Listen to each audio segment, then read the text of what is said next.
Hello, everybody. Welcome back to the We're Talking Movies show. As always, I'm Andrew, and I'm joined by Cade. And today we are here with our latest edition of our My Favorite Movies series. And today we have the lovely Myka Gutierrez, aka Lost Girl Mikachu, on TikTok and Twitch. Myka, would you like to just say a few things about yourself before we start talking about your favorite movies? Hi, I am a cosplayer on the internet. I do a lot of cosplays and different characters, as well as I love playing games on Twitch. Yeah, I think that's like about it. I've kind of based my career on playing different characters in online and in real life.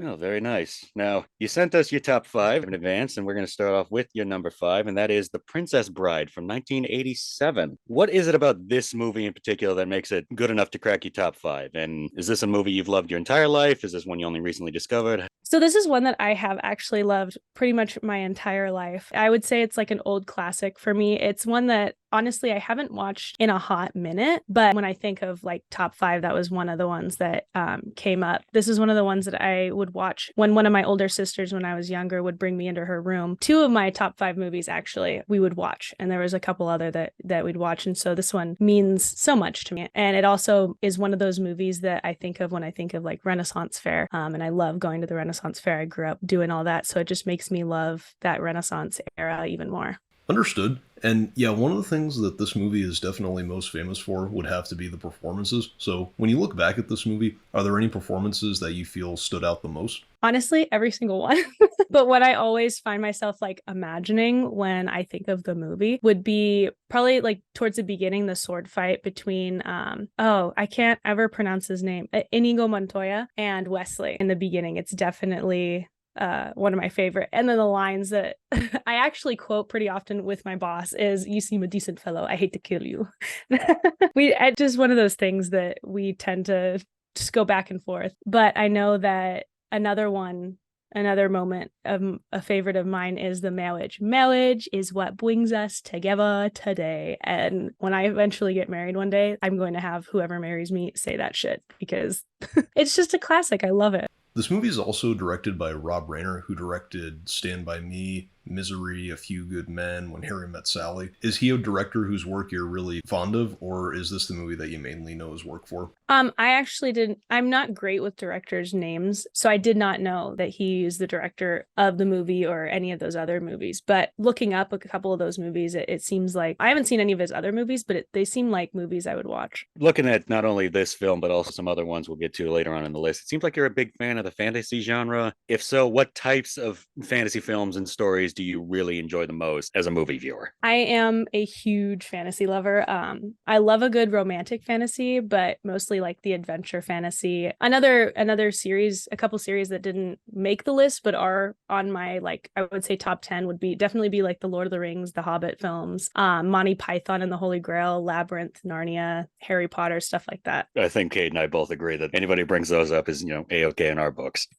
All right, so moving on to what's number four on your list. We have actually another fantasy film, as we mentioned, though this one kind of more of an adventure flick. We're going to the original Pirates of the Caribbean from 2003, and the fact that that was 2003 makes me feel incredibly old all of a sudden. One of the things that we appreciate and enjoy most about this movie is definitely the story, the imagination, the ambition behind it. For this to be one of your favorites, I'm going to guess that you're a big fan of creative fantasy and adventure films like this, or again, like Princess Bride. I think would definitely fit into that same category. Some of the other films you mentioned. Yeah, honestly, this movie kind of made me want to be an actor. That's one of my goals if I make it big is to be maybe in a Pirates film. I'm not too sure if I want to continue that saga, but a piratey film would be just perfect for me. It also inspired the character that a lot of people know me as on TikTok, Captain Red. That character actually is based a little bit off of Jack Sparrow and then me in real life at the Renaissance Fair. They always used to call me Little Red because I had a red hood.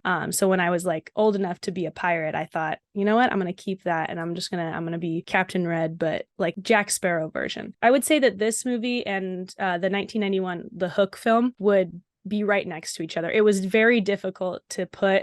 I was like, do I want to put Hook or do I want to put Pirates? But Pirates won over that just because it's one of those movies that I watched with another one of my older sisters. She'd always put it on when she would babysit me, and it's like she's a huge like Johnny Depp fan. Well, that's actually a great segue because when people think of the Pirates of the Caribbean franchise, they think of Captain Jack Sparrow as its most memorable character, and rightfully so. However, are there other characters in this movie that you're a big fan of? Jack is definitely one of my favorites, but I would say that I've always loved Elizabeth Swann. She's just such a strong, like independent, powerful female character in the franchise. Like there's no one like her. There will never be anyone like her. She can never be replaced as much as they bring female characters into it. She's just like the woman I want to be, you know?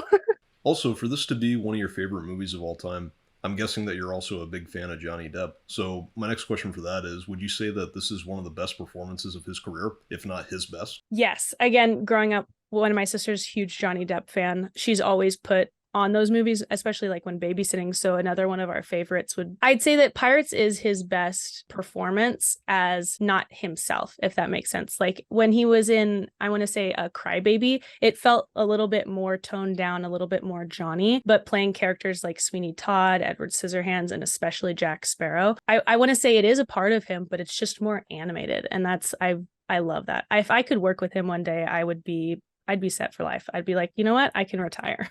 Well, also, for this to be one of your favorite movies of all time, where do all the sequels sit with you? Are you also fond of those movies as well, or are you not as interested as you are with this one? So this one is the first one I always go back to. That's the one I've watched the most. I love each of the movies, probably up until Dead Man Tells No Tale. I was really excited for a new female character besides, I'm blanking on the other one that was in Stranger Tides. Was it Angelica? Angelica, yes. Yes. I was excited to see her, but when Dead Man Tells No Tale, to have a younger female character that I feel like I looked like more, like I was super excited that I could cosplay, but just the movie felt like somehow off, if that makes sense. Almost like the franchise was kind of like starting to die off, and that movie, they made it as a way to preserve it or find new characters to follow in like following movies, but nothing really compares to the first one. It's just perfect. Well, and moving on to your third favorite movie of all time, we have Star Wars Episode 3, Revenge of the Sith. So for this to be one of your favorite movies of all time,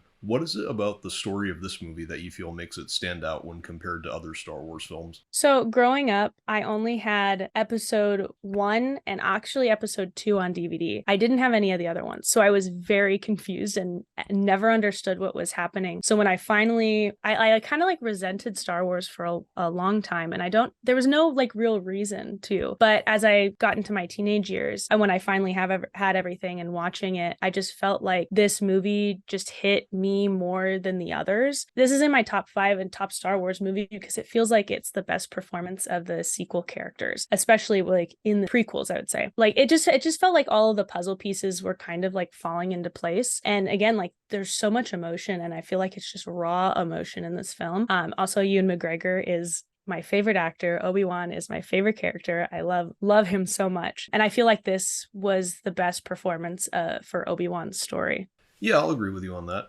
Well, and also, one thing that's often been debated about this movie and just the prequels as a whole is that people have debated whether or not they really rushed Anakin's development from hero to villain. So for you as a fan of this movie and of the prequels, do you feel that this movie did a good job with handling Anakin's transition into the villain, or do you agree with the fans? I have to agree that it felt like Anakin's transition was fairly rushed in this film. I feel like there was just much more to be discovered to his character before turning to the dark side, and it just felt like it like hits you like a truck in this one almost. But I guess when you have only three movies to work with, you kind of just have to like rush things along. Well, fortunately, we had the Clone Wars TV show to kind of expand on that a little bit. Now, I know not everybody's seen that, but it definitely does kind of fill in some of the blanks that's left by exactly the prequel trilogy. Which, in that vein, where does the Star Wars prequel trilogy kind of sit with you in general? Is it your favorite trilogy in the franchise, or are you more a fan of the original trilogy or the sequel trilogy that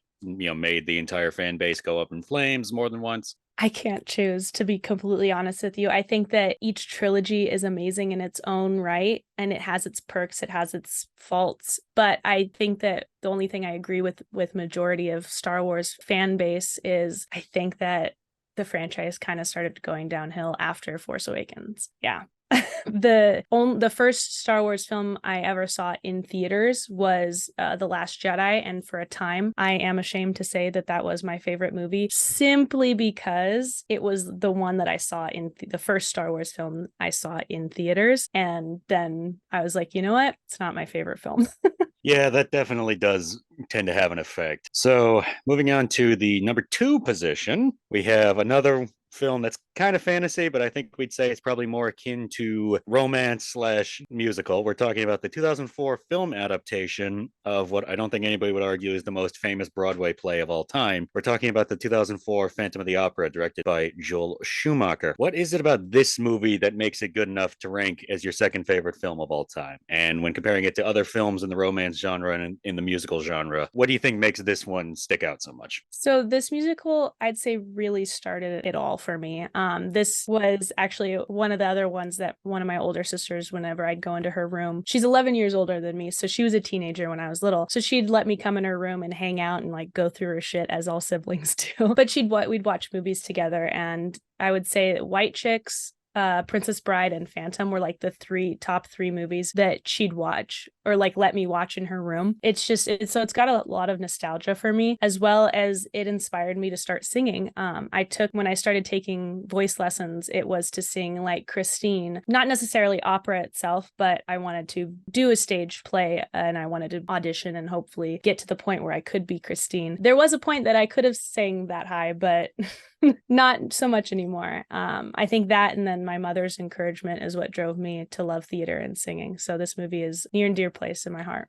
Well, and like Andrew mentioned, it's directed by Joel Schumacher, who also directed Lost Boys, A Time to Kill, Tigerland. He's also famous for directing Batman and Robin. So is he a director whose work you generally enjoy, or is it mainly this movie that you're a fan of? Mainly just this film, but it makes sense why I loved the Lost Boys film and Batman and Robin. Though it's been a hot minute since I've seen those films, I know that watching them, I liked them. Absolutely. And one thing about this movie, just from my experience, is that it's never an in-between film for most audiences. People either love it or they absolutely hate it. Other movies similar to this are Joker, Star Wars The Last Jedi, even Spring Breakers. And for you as an audience member and as someone who really loves this movie, do you find it more enjoyable to watch and talk about movies like that? I think that it comes down to like how I had mentioned before, with just experience of seeing it in theaters or experiencing it for the first time. By no means loving it by lore or franchise, but I just think that Phantom will always have a place in my heart, regardless of what people say. But I think that it all depends on where you saw it, how you saw it, where you were mentally when you saw it, kind of thing. Oh, totally understandable. Moving into the number 1 position, we actually have a kind of like 1A, 1B here, shall we say. Your number 1 favorite movies of all time is the live action Peter Pan from 2003. And also, I'm guessing that is the original animated one from 1953. Yes. What is it about both versions of Peter Pan that make it good enough to be your favorite movies of all time? Again, we'll call them 1A, 1B. You don't have to put one over the other. So Peter Pan has always been my favorite. My parents would joke around that they used to have to pry the 1953 VHS out of my hands to get me to go to bed or go do something else. My mom used to joke, still kind of does, that I came out of the womb loving Peter Pan. My earliest memory was when my dad took me to the theaters to see the 2003 live action Peter Pan. He did have to bring me home early because there's one part in the movie where it's like a close-up. I think it's towards the end. There's a close-up of Hook's face. And I just remember like crying and freaking out, but not wanting to stop watching it. And my dad, I remember he was taking me out of the movies and I was trying to watch it over his shoulder and like crying like, no, I want to stay. And my dad was like, no, we gotta go. We'd like let's just go home. I was very mad when we got home. I remember like not throwing a tantrum, but in my own head, like, that was the worst thing you could have ever done to me, Dad. Like, why would you do it? But I understand now, he was just like looking out for me. But the animated 1953 version is just a classic through and through. And frankly, it would be a crime not to also have it on my number 1. These are the only movies I know word for word pretty much by heart. My little party trick growing up was I used to be able to, and I still think I can, tell you exactly what was happening just by listening to the soundtrack, being like, okay, so this is what's happening here, and they're fighting this guy, and Tinkerbell's right here. It's not a great talent, but it's something I used to do with friends. Well, it definitely shows some serious dedication and then some serious love for a film. And that's kind of what the, purpose of this whole interview series we do is about. So, Well, and also for both versions to be your favorite, are there certain aspects of the story that you feel each version handles better than the other? If so, what would you say that they are? So for the 2003, regardless of it being live action, it just feels more realistic. I know that it stuck more true to the book itself, but I think that you just feel those raw and real emotions from Peter Pan because it sticks more to the book. It follows Wendy and what she's feeling and how she's going about all of this. And then showing what was happening before the Neverland, like the lead up to Neverland, I think also has a big impact on the movie itself. The animation is very fun and straightforward and iconic, but it felt more Peter Pan driven. It's meant for little kids kind of thing, but I still love it. Live action just feels more real. obviously, you're very much a big fan of this. I don't want to know if I want to call it an IP or this story, but what is it, this story of Peter Pan, that makes it stand out to you compared to, say, other Disney classics like, say, Cinderella or 101 Dalmatians or Snow White or anything in that vein? Don't get me wrong, love Disney. I am a Disney adult, but it feels like this one has the true adventure. It's got a little bit of everything and a little bit of everything for anybody. Not bashing any other of the Disney movies. It just is like pure magic and adventure at its like finest. Well, and also looking back at both films, would you say that the overall concept of Peter Pan and just the themes that it was exploring have all become a lot more relatable as you've gotten older? Yeah, I have always like feared growing up, especially my parents are a lot older than most of my friends that are the same age as me, most of their parents. So I've always had that fear like gleaming over like my shoulder of growing up and growing old. So watching Peter Pan was always an escape for me. And it still kind of is, like when I'm depressed or feeling overwhelmed and I have a minute, I'll just, pop it on or I still have my VHS of it too. And I'll put that in for some nostalgia. It's like a security blanket sometimes. And it reminds me that just because I am physically grown up doesn't mean I have to lose that sense of like childlike wonder and to always remember to play and see the world through the eyes of a child when I need it most. Not that being an adult always sucks, but having that little spark of childhood and wonderment and being able to play, I think makes me not a better adult, but I think it's something that I need as an adult. Well, that is a very nice way to put it, actually. Very nice way to wrap it up. So we have come to the end of your top five. Before we say goodbye, would you like to hawk anything or expound on where people can find you? You can find me on just about anything at Lost Girl Mikachu. I have Patreon, I've got TikTok, I've got some stuff I post on YouTube. I don't always remember to post there. Mostly shorts and Instagram, stuff like that. All right. Well, thank you for coming on. You were a wonderful guest. I'm sure we'd love to have you back. Yeah, thank you guys so much for having me. I had fun. And with that, I've been Andrew. That's been Cade. This has been Myka. And thank you all for tuning in. And we will see you all next time.